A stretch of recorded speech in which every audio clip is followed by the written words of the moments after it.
Lady Tryon, of whom Prince Charles said, "She is the only woman who really understands me," died of septicemia at a private hospital in London, aged 49. Welcome to the Fact Check channel. If you haven't subscribed, please do. She was the Australian who married a peer and became a prince's lover. But the affair broke her heart and unhinged her mind. The name is largely forgotten.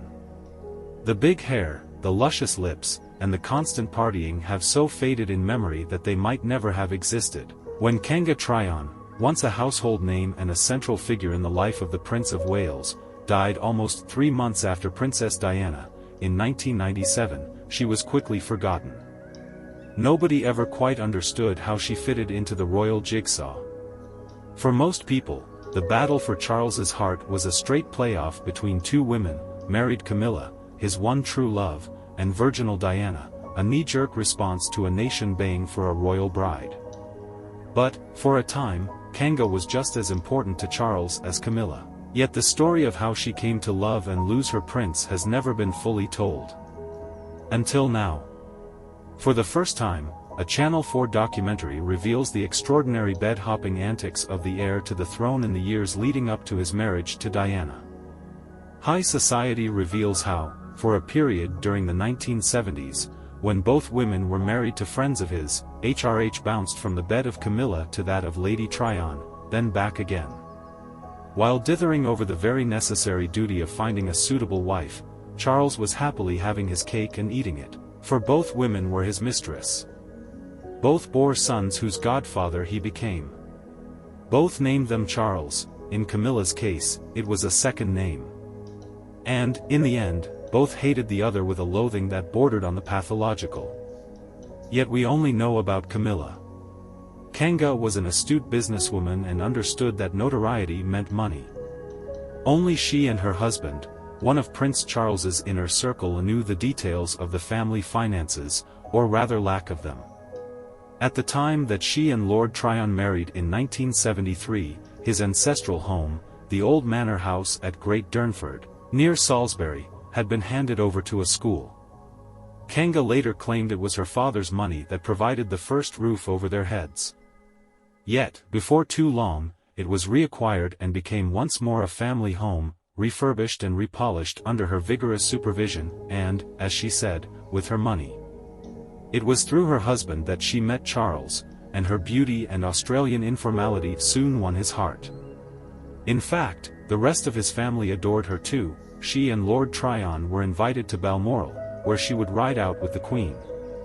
Returning the compliment, Lord Tryon invited Charles to his fishing lodge in Iceland. Sequestered so far away, Charles fell swiftly in love with his friend's wife. Suddenly, Kanga discovered the enormous power wielded in high society by a woman who'd become the prince's mistress. It was something Camilla understood all too well, but, to a middle-class maven from Melbourne, so far removed from the arcane behavior patterns of Britain's blue bloods, it came as a complete revelation. Smitten by Charles she may have been, but she was smitten, too, by the new respect she was being shown by aristos who, up to this point, looked down their noses at her. In London, Kanga threw herself into the party circuit, mixing with the movers and shakers. Throughout the 1970s and 1980s, her life, with 4 lovely children and a peer for a husband, seemed effortless and easy. But behind closed doors, she was grafting away at making money, buying, refurbishing and selling property, and then branching out into the fashion business. Then there was Charles's private visit to her parental home in Melbourne that became common knowledge. A coincidence, indeed, that the paparazzi, alerted by anonymous phone calls, were outside the house on that very night. Finally, it emerged Kanga was in possession of a number of letters from HRH. Their content was never revealed, but if people were to imply they were love letters, what harm could there be in that? She knew what she was doing. For when it came time for her to set up her stall in Beauchamp Place, one of London's smartest addresses, she had no hesitation in calling her fashion business Kanga, the love name Prince Charles gave her. It was as good as hanging, by royal appointment, over the door. The customers flocked in, despite the barely veiled titters in the fashion industry, from where they stood, there was little class or style attached to Kanga creations. But even then there was a gap, a painful one, between the public and private persona of Lady Tryon. She had given herself to the Prince of Wales and he had loved her, for however brief a time, but the rules of the game were such that she couldn't shout this great triumph from the rooftops. Camilla, her rival, understood this instinctively, as one would, when one's great-grandmother had had an affair with another Prince of Wales. Kanga was from very different stock and bottling it up, both the triumph of love and the loss of it to a rival, affected her deeply. As the years wore on, she deemed her marriage to be loveless, although her husband was clearly devoted to his children. And, as the gap between them widened, her health took a series of alarming downward lurches. There was a recurrence of her childhood spina bifida and, as she fought this off, she was diagnosed with uterine cancer. Through it all, Kanga never gave any sign of her inner distress, and her outward calm and steely backbone were the talk of those who knew her. Always a popular figure, she became more loved as she struggled with her physical ailments. Finally, after enduring all the agonizing treatment associated with cancer, she was given the all-clear and, in 1996, checked herself into Farm Place, the fashionable rehab clinic, to rid herself of her dependence on painkillers, which had since become a necessary part of her life. What happened next remains the subject of immense speculation to this day. While undergoing treatment there, Kanga fell from a high window, shattering her spine. As she lay in hospital recovering, she claimed to have been pushed, but it was always assumed that, emotional as she obviously was then, she had jumped.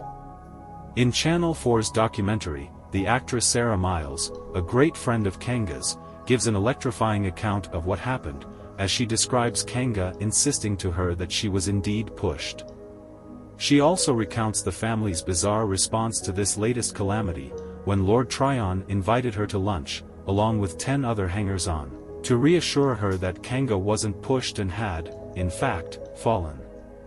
Barely a matter of weeks after her fall, Kanga was to be told by her husband that he wanted a divorce, after which, she had no other home.